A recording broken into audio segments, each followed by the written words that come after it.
नमस्कार, आप देख रहे हैं प्राइम न्यूज और मैं हूं आपके साथ आलोक शुक्ला। यूपी प्राइम में आप सबका स्वागत है। कोरोना के केसों पर लगाम लगाने के लिए सीएम योगी ने शनिवार को कैबिनेट मीटिंग में महत्वपूर्ण फैसला लिया है। सीएम योगी ने एक सप्ताह के लिए लॉकडाउन को और बढ़ा दिया है। 24 मई की सुबह 7 बजे तक की पाबंदियां लगातार जारी रहेंगी।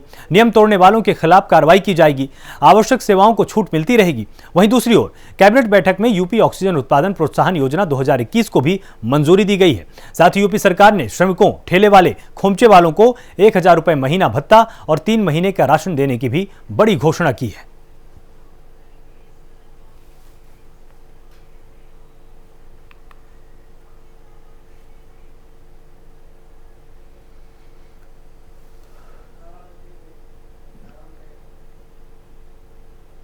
वहीं उत्तर प्रदेश में कोरोना को लेकर यूपी सरकार ने प्रेस कॉन्फ्रेंस भी की है। कोरोना की स्थिति को लेकर क्या जानकारी दी गई है, आप भी सुनिए। संक्रमण कम हो रहा है और आज के आंकड़ों के अनुसार प्रदेश में कुल 1,93,815 एक्टिव मामले रह गए हैं। जैसा आपको बताया, ये अप्रैल 30 में जितने मामले थे उससे लगभग 1,10,000 की कमी आई है और अप्रैल 18 का जो स्तर था 2 लाख का, उससे ये पहली बार कम हुआ है। ये प्रदेश सरकार द्वारा माननीय मुख्यमंत्री जी के नेतृत्व में जो एक एग्रेसिव नीति अपनाई जा रही है, जिसमें कि ट्रेस, टेस्ट और ट्रीट, ये जो 3T का जो फॉर्मूला अपनाया जा रहा है, जिसमें कि निगरानी समितियां गांव-गांव, घर-घर जा जाकर संक्रमित व्यक्तियों को तलाश रही हैं और हर एक गांव में 97,000 राजस्व गांव में निगरानी समितियां जो है वो काम कर रही हैं, जिनमें आशा और एएनएम वर्कर दोनों साथ काम कर रहे हैं। और ये वो मॉडल है जिसको कि नीति आयोग द्वारा इससे पहले विश्व स्वास्थ्य संगठन के साथ जो उत्तर प्रदेश सरकार काम कर रही थी, उन्होंने इस बारे में उल्लेख किया। इसके साथ साथ कल नीति आयोग भारत सरकार द्वारा इस उत्तर प्रदेश के इस मॉडल को, जिसके अंतर्गत की गांव-गांव में जाकर घर-घर में निगरानी समितियों द्वारा एएनएम और आशा के माध्यम से हर परिवार में पूछताछ की जा रही है और जो भी संक्रमित, जहां भी शक है संक्रमण का, ऐसे व्यक्तियों की तलाश की जा रही है और सबको मेडिकल किट जो है वो मुहैया कराई जा रही है, चाहे वो उनको संक्रमण की कैसी भी दशा हो। 24 घंटों में संक्रमण के 15,747 नए मामले सामने आए हैं। इसी अवधि में उपचारित होने वालों की संख्या 26,174 है।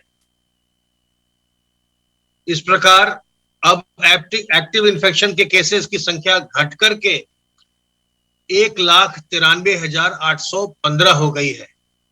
अर्थात आज यह संख्या 2 लाख से नीचे आ गई है, जो 30 अप्रैल को 3,10,783 हो गई थी। इस प्रकार लगभग 1,17,000 केस, एक्टिव केस अब कम हुए हैं। 2 लाख से नीचे का स्तर पिछली बार 18 अप्रैल को था, तो लगभग 1 महीने के पश्चात हम फिर से 2 लाख एक्टिव केस के नीचे आए हैं।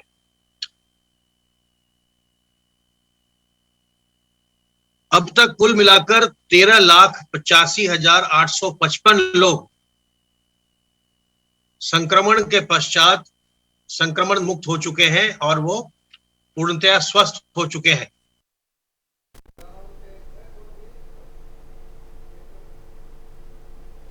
यूपी की योगी सरकार ने शनिवार को एक बड़ा फैसला लिया है। एसीएस प्रमुख सचिवों और सचिव स्तर के 59 अफसरों को 75 जिलों का नोडल अधिकारी नियुक्त कर दिया गया है। ये सभी अधिकारी एक जिले में 1 सप्ताह तक रुकेंगे। यहां पर कोरोना संक्रमण की रोकथाम और सीएचसी, पीएचसी में ऑक्सीजन के अलावा बेड की उपलब्धता सुनिश्चित करने का ये काम भी करेंगे। ये सभी जिला प्रशासन के कार्यों का निरीक्षण भी करेंगे। जिलों से वापस आकर शासन को अपनी रिपोर्ट सौंपेंगे। तो कोरोना के खिलाफ योगी सरकार का बड़ा फैसला सामने आ चुका है। ग्राउंड जीरो पर लड़ाई के लिए फौज को उतारा गया है। 59 आईएएस 75 जिलों के नोडल अफसर बनाए गए।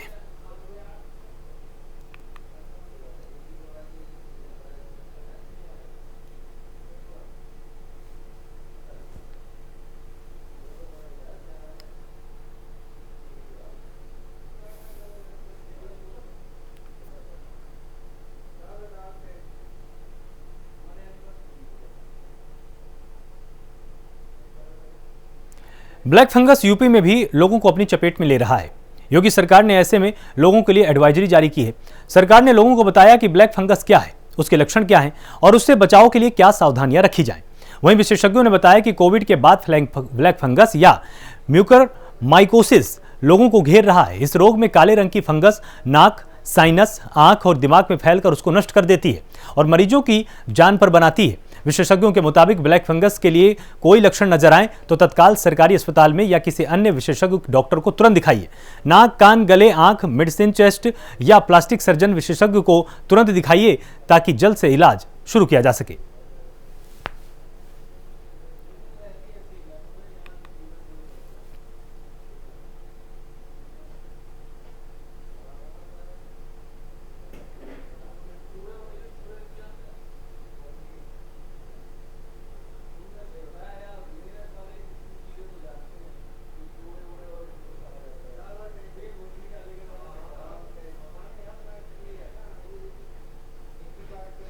रामनगरी अयोध्या के रामघाट पर विघ्नहर्ता भगवान गणेश का मंदिर बनेगा।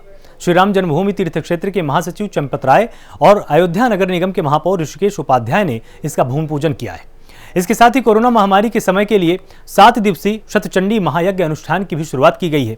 5000 मंदिरों की नगरी अयोध्या में राम जन्मभूमि पर मंदिर निर्माण का काम चल रहा है।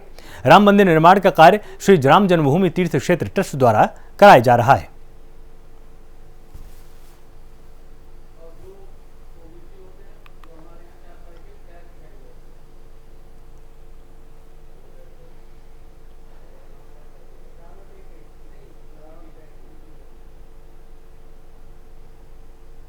खबर बांदा से है, जहां चित्रकूट जेल में हुए गैंगवॉर के बाद जिला कारागार प्रशासन अलर्ट मोड पर आ चुका है और डीएम-एसपी सहित भारी पुलिस बल मंडल कारागार पहुंचा है और मंडल कारागार का औचक निरीक्षण किया गया।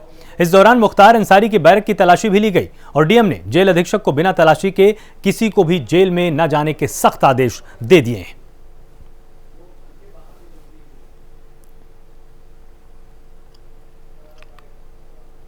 आप देख रहे हैं प्राइम न्यूज। मैं अरविंद सिंह गौतम इस समय बांदा मंडल कार्यालय के मुख्य गेट के ठीक सामने खड़ा हूं, जहां कल चित्रकूट कारागार में 3 कैदियों की हत्या हो गई। हालांकि ये गैंगवार वर्चस्व को लेकर के किया गया था, जहां पर बांदा मंडल के आईजी के सत्यनारायण और कमिश्नर दिनेश कुमार सिंह मौके पर पहुंचे और जा करके वहां के हालातों को देखा। हालांकि यूपी की योगी सरकार ने चित्रकूट जेलर और जेल अधीक्षक को निलंबित करते हुए 3 बंदी रक्षकों को भी निलंबित किया है। मैं कैमरा पर्सन के माध्यम से दिखाना चाहूँगा कि बांदा मंडल कारागार में यूपी के डॉन मुख्तार अंसारी को पंजाब के रोपड़ जेल से ला करके यहाँ बंद किया गया था और उनका बैरिक नंबर पहले 15 हुआ करता था, अब ये 16 बैरिक नंबर पर बंद है। हालांकि अभी हाल ही में कुछ क्षण पहले बांदा डीएम आनंद कुमार सिंह और एसपी सिद्धार्थ शंकर मीणा ने लाव लश्कर के साथ में इस मंडल कारागार का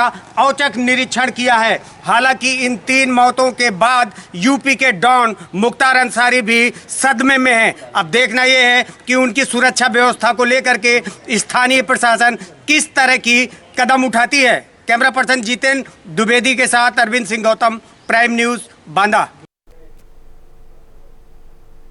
वहीं मुजफ्फरनगर में कोरोना की रोकथाम और अब तक अधिकारियों द्वारा किए गए कार्यों की बीजेपी विधायक ने स्वास्थ्य और प्रशासनिक अधिकारियों के साथ समीक्षा बैठक की है।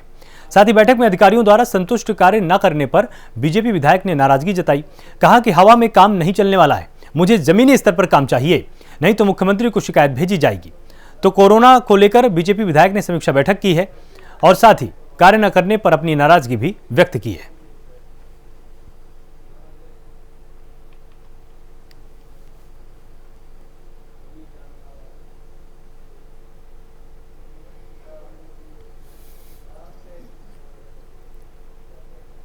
वहीं कासगंज में कोरोना का कहर लगातार जारी है। अस्पतालों में ऑक्सीजन की किल्लत के चलते कोरोना मरीजों को परेशानी का सामना भी करना पड़ रहा है। जिले में ऑक्सीजन प्लांट लगने में देरी हो रही है, जिसके चलते ऑक्सीजन की कमी से कई लोगों की मौत हो चुकी है। बता दें कि जिले में अब तक 4000 लोग कोरोना संक्रमित हो चुके हैं और सरकारी आंकड़ों में 37 लोगों की कोरोना संक्रमण से मौत हो चुकी है। तो कोरोना का कहर लगातार जारी है, अस्पतालों में ऑक्सीजन की किल्लत है।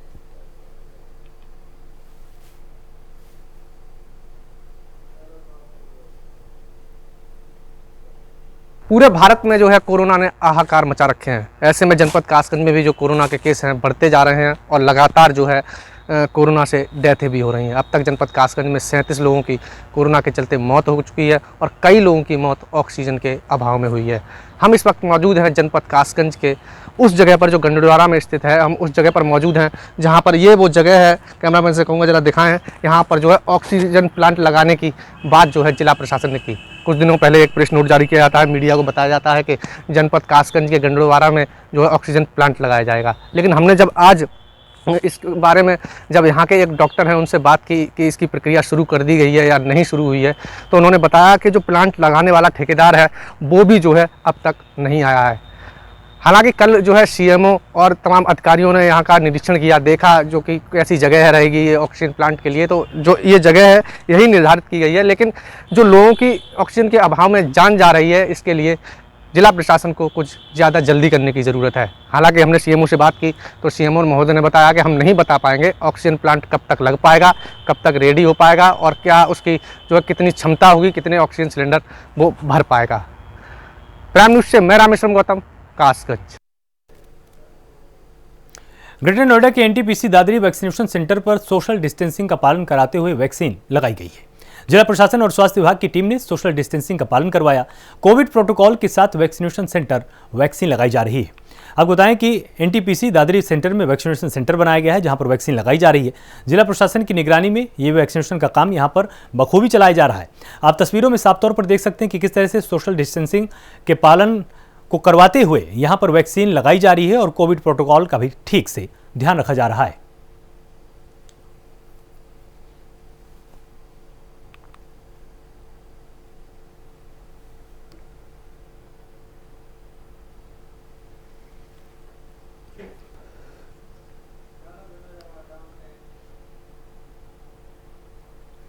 फिरोजाबाद में कोरोना काल में उद्योगपतियों ने सराहनीय काम किया है। मेडिकल कॉलेज में 15 ऑक्सीजन कंसंट्रेटर का वितरण किया गया। इस मौके पर फिरोजाबाद बीजेपी विधायक मनीष असीजा और जिलाधिकारी भी उपस्थित रहे। तो उद्योगपतियों ने यहां पर सराहनीय काम किया है। 15 ऑक्सीजन कंसंट्रेटर यहां पर वितरित किए गए हैं। मेडिकल कॉलेज में कंसंट्रेटर को बांटा गया है।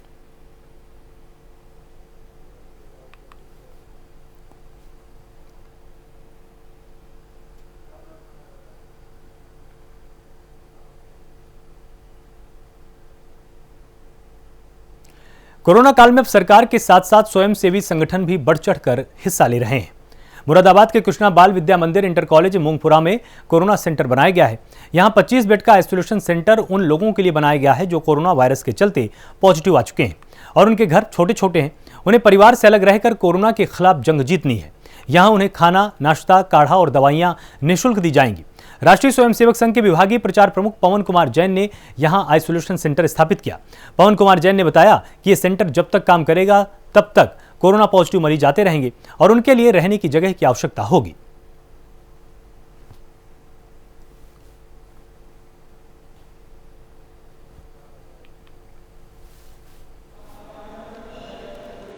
देश के अंदर जो ये महामारी है, इसको बहुत सारे परिवारों में इतना स्थान नहीं है कि वो अपने घर में आइसोलेट हो सके। उसके लिए संघ ने पूरे देश में बहुत सारे स्थानों पर, प्रमुख बड़े बड़े शहरों में, सभी अधिकांश जगह पर ये आइसोलेशन वार्ड बनाए हैं। उसी क्रम में हमने मुरादाबाद में भी यहाँ पर आइसोलेशन वार्ड बनाया है। अभी आज हम 25 बेड से यहाँ पर शुरुआत करेंगे। आवश्यकता पड़ने पर हमारे पास स्थान बहुत है, उसको हम बढ़ा सकते हैं। इस आइसोलेशन वार्ड में उन लोगों के लिए स्थान है जो हल्का फुल्का बुखार, अगर खांसी है, और डॉक्टर उनको अपने घर में रहने के लिए हिदायत देता है। ये कहते हैं कि आपको अस्पताल में अभी एडमिट होने की आवश्यकता नहीं है।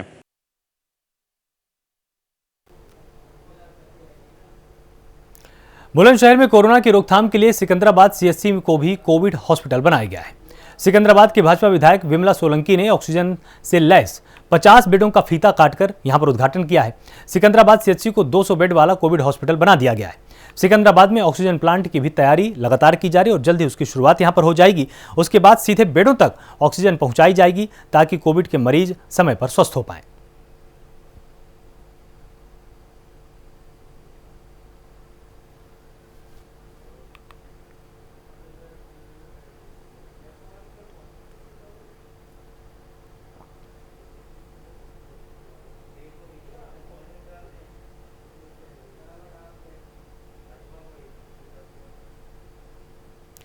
बुलंदशहर के डीएम रविंद्र कुमार और एसएसपी संतोष कुमार ने शहर का जायजा लिया है।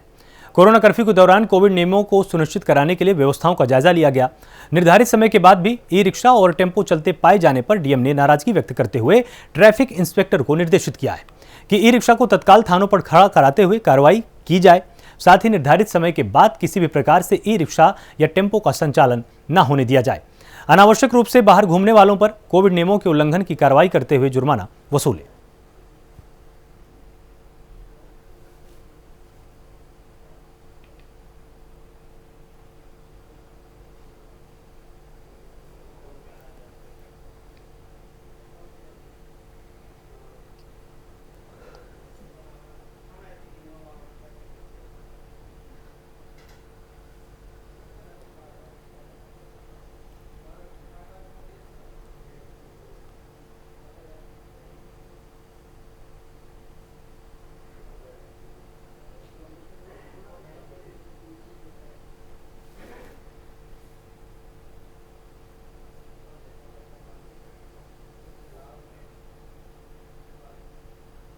संभल में कोरोना नियम का उल्लंघन करने वालों के खिलाफ एसपी चक्रेश मिश्रा के निर्देश पर लगातार पुलिस कार्रवाई कर रही है। पुलिस ने बाजार में अनावश्यक रूप से घूम रहे लोगों पर जमकर लाठियां भी भांजी और इस बीच पुलिस ने किसी को मुर्गा बना दिया तो किसी के कंधे पर साइकिल रखवाकर उसे दौड़ा दिया। इतना ही नहीं, चोरी छिपे दुकान खोलकर सामान बेच रहे दुकानदारों पर भी कार्रवाई की गई है।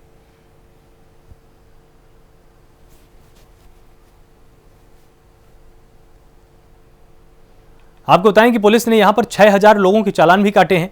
पुलिस लगातार लॉकडाउन का पालन करवा रही है। किसी के कंधे पर साइकिल टांग कर उसको दौड़ने के लिए बोल दिया गया तो किसी को मुर्गा भी यहां पर बनाया गया है। जनपद संभल में जो कोरोना कर्फ्यू इस समय लागू है उसके पालन के लिए पुलिस के द्वारा हर एक थाने में तथा जो कस्बे और हमारे यहाँ के बाजार हैं वहां पर लगातार प्रिवेंटिव कार्रवाई की जा रही है। अभी तक लगभग 120 मामलों में धारा 188 के अंतर्गत मुकदमा पंजीकृत किया गया है और करीब 6000 लोगों का चालान किया गया है। मैं जनता से ये अनुरोध करना चाहता हूं कि आप सभी लोग कोरोना महामारी के विरुद्ध इस लड़ाई में समाज व पुलिस का साथ दें। बिना मास्क के घर से बाहर ना निकलें और जब बहुत ही जरूरी हो तभी बाहर जाएं। जिन लोगों को आवश्यक कार्य हैं वो उस कार्य का प्रमाण जैसे कि दवा की पर्ची अथवा अन्य इस तरह के डॉक्यूमेंट साथ लेकर चलें।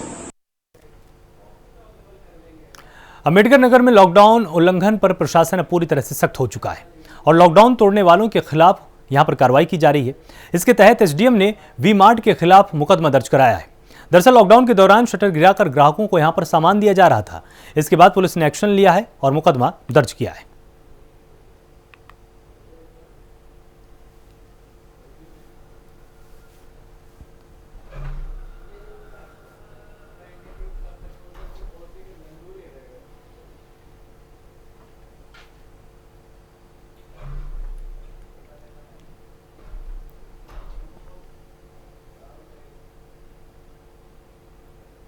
तो वहीं एटा में कोरोना गाइडलाइन के उल्लंघन पर कार्रवाई की जा रही है।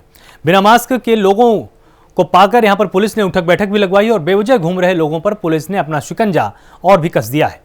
पुलिस ने युवक से बीच सड़क पर उठक बैठक यहां पर लगवाई और एसएसपी के आदेश पर महिला थाना इंचार्ज शहर में भ्रमण कर रही थी। और कोतवाली नगर क्षेत्र के होली गेट का ये पूरा मामला हम आपको दिखा रहे हैं। यहाँ पर पुलिस पूरी तरह से सख्त हो चुकी है। जो भी लापरवाही कर रहे हैं, यहाँ पर घूमते हुए दिखाई दे रहे हैं, यहाँ पर उनको उठक बैठक लगवाई जा रही है, चालान काटे जा रहे हैं और जो बाज नहीं आ रहे हैं उनके ऊपर मुकदमा भी अब दर्ज किया जाएगा। ऐसा पुलिस ने बिल्कुल साफ संकेत दे दिया है।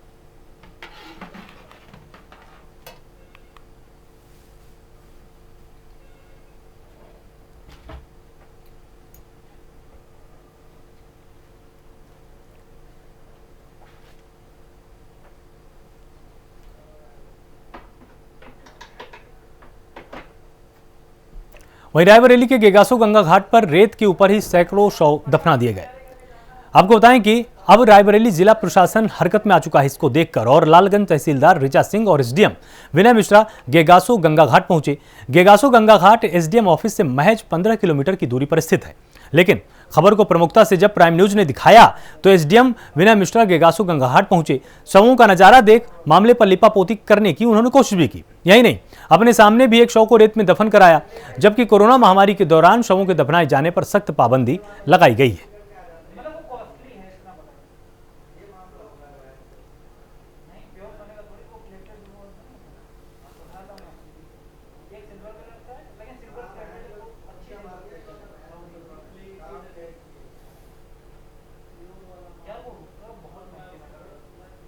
वाराणसी में इंसानों को उनके गुनाहों की सजा मिलने की खबर आपने बहुत सुनी होगी, लेकिन क्या कभी किसी जानवर को सजा मिलते आपने सुना है?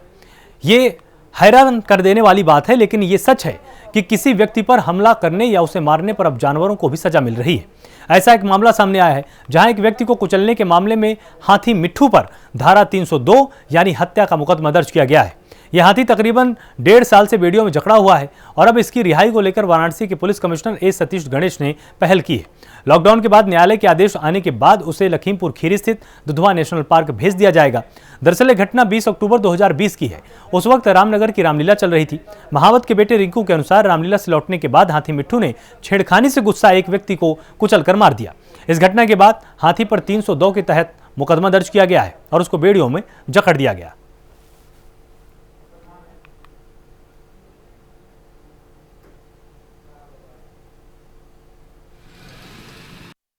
सोशल मीडिया के माध्यम से एक जानकारी हमें मिली थी कि जनपद चंदौली में एक पिछले साल की घटना थी जिसमें एक व्यक्ति की जान चली गई थी और उस संबंध में एक बेजुबान जानवर हाथी को रामनगर के डीएफओ का जो उनका संरक्षित क्षेत्र है वहाँ पर रखा गया है। जब इस पर जानकारी और अधिक हमारे स्तर से की गई तो ये पता चला कि एक व्यक्ति की इसमें मृत्यु हो गई थी, जिसमें महावत को पहले से ही जमानत मिल चुकी है, लेकिन इस बेजुबान जानवर को किसी भी तरह की कोई राहत नहीं मिली थी। इस जानकारी पे मैंने अपने फॉरेस्ट सर्विस के साथी रमेश पांडे जी से संपर्क किया, जो वर्तमान में नई दिल्ली में जू के डायरेक्टर हैं। तो उन्होंने दुधवा के फील्ड डायरेक्टर से संपर्क साधते हुए इस हाथी को वहाँ शिफ्ट कराने का प्रबंध किया है। बुलंदशहर में मामूली कहासुनी होने पर दो पक्ष के लोग आपस में भिड़ गए और जिस पर दोनों पक्षों के लोग हाथों में लाठी डंडे लेकर आमने सामने आ गए और उनके बीच जमकर मारपीट हुई है। झगड़े में दोनों पक्षों के कई लोग घायल भी हुए हैं। घायलों को अस्पताल में भर्ती कराया गया और मामले में पीड़ितों ने पुलिस को तहरीर भी दी है।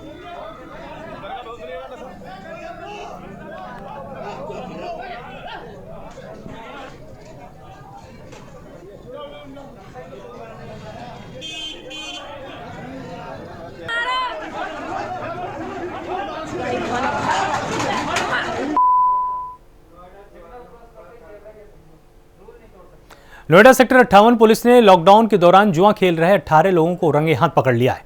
पुलिस ने छापामार की कार्रवाई की और पुलिस ने आरोपियों से 1,37,719 रुपए बरामद किए। आरोपी सेक्टर 62 नवादा के एक मकान में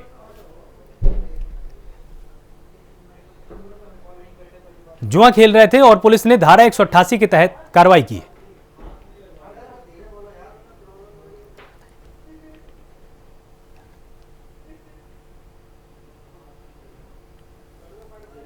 तस्वीरों में पुलिस की गिरफ्त में दिख रहे ये सभी अभियुक्त जुआरी हैं जो लॉकडाउन का उल्लंघन करके कमरे में जुआ खेल रहे थे। इन्होंने आज नोएडा सेक्टर 58 पुलिस ने मुखबिर की सूचना के आधार पर गिरफ्तार किया गया है। घटना की जानकारी देते हुए पुलिस के आला अधिकारियों ने बताया कि पुलिस को मुखबिर से सूचना मिली थी कि सेक्टर 62 नवादा गांव के एक मकान में जुआ खेला जा रहा है। सूचना मिलते ही पुलिस ने रेड मारी और 18 जुआरियों को गिरफ्तार किया है।